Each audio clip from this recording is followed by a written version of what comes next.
Assalamu alaikum viewers. Welcome to Siasat English News. I am Aman Omar. The Telangana government on Friday revoked the permission of Virinchi Hospital at Banjara Hills to treat COVID 19 patients after a complaint was filed against it for medical negligence by its doctor and staff and for violating treatment protocols. The complaint was lodged by relatives of a man named Vamsi Krishna who died there while undergoing treatment 2 days ago, after which some of his relatives ransacked the healthcare center. The order revoking Virinchi Hospital's permission to treat COVID 19 patient was signed by Telangana's Public Health and Family Welfare Department Director, who issued a show cause notice to the hospital after the complaint was lodged. But the hospital parties failed to submit any explanation to the show cause notice issued by this office regarding medical negligence in treating COVID 19 patient, said the director's order. Industries and IT Minister K.T. Ramarao is going to address the opening session of the web conference scheduled for 8th and 9th of June with Saudi industrialists. The conference aims to explore investment opportunities and new partnerships by attracting Saudi investments to Telangana, as well as promoting trade and industry between the Kingdom of Saudi Arabia and India. They will also likely to speak about the upteen opportunities for investments in the state. As reported by Telangana Today, the conference will be held with the support of the Indian Embassy in Riyadh as part of the country promotion policy by the Ministry of External Affairs. Chief Secretary for Information Technology and Industries, Jayesh Ranjan, will offer employment opportunities in Telangana to Saudi businessmen. Official sources said that the Indian ambassador, Dr. Awsaf Saeed, and senior Saudi officials are likely to participate in the web conference. India was among 14 countries that abstained from voting on a resolution at the UN Human Rights Council to launch an investigation into alleged violations and crime during the 11-day conflict between Israel and Hamas in Gaza. The resolution was adopted as 24 countries voted in favor of it, while 9 opposed it at the end of an all-day special session of the 47-member UN body at its headquarters in Geneva on Thursday.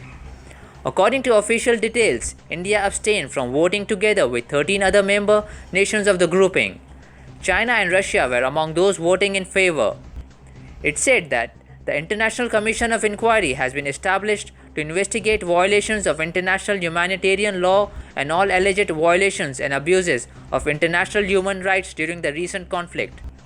The special session of the Council was called to discuss the grave human rights situation in the Palestinian territory, including East Jerusalem.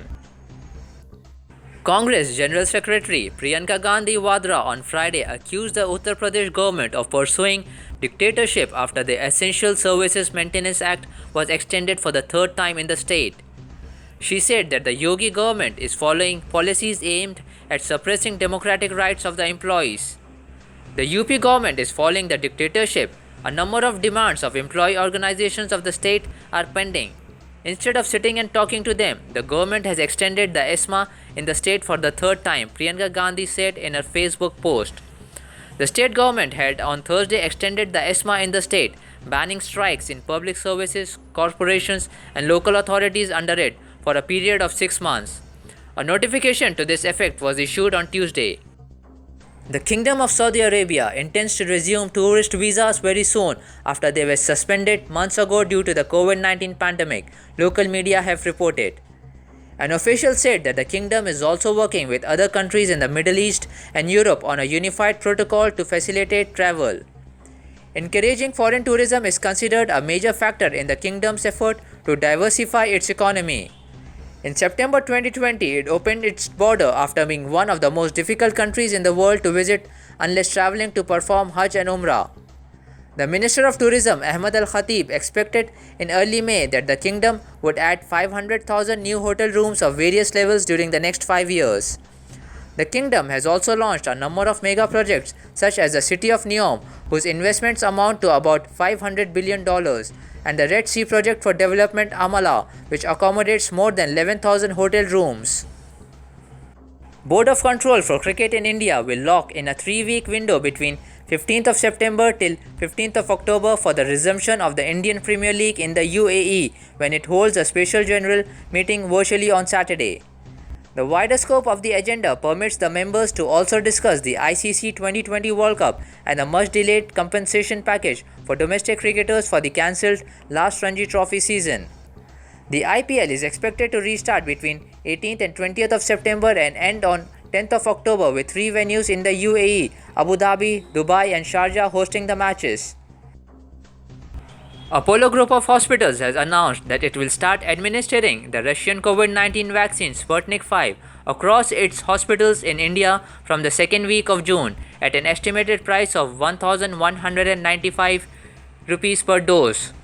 The Apollo Group of Hospitals said in a statement that they will be charging 995 rupees for the vaccine and 200 rupees would be the administration charges. On Thursday, Apollo Hospitals said they will start administering Sputnik V from the second week of June.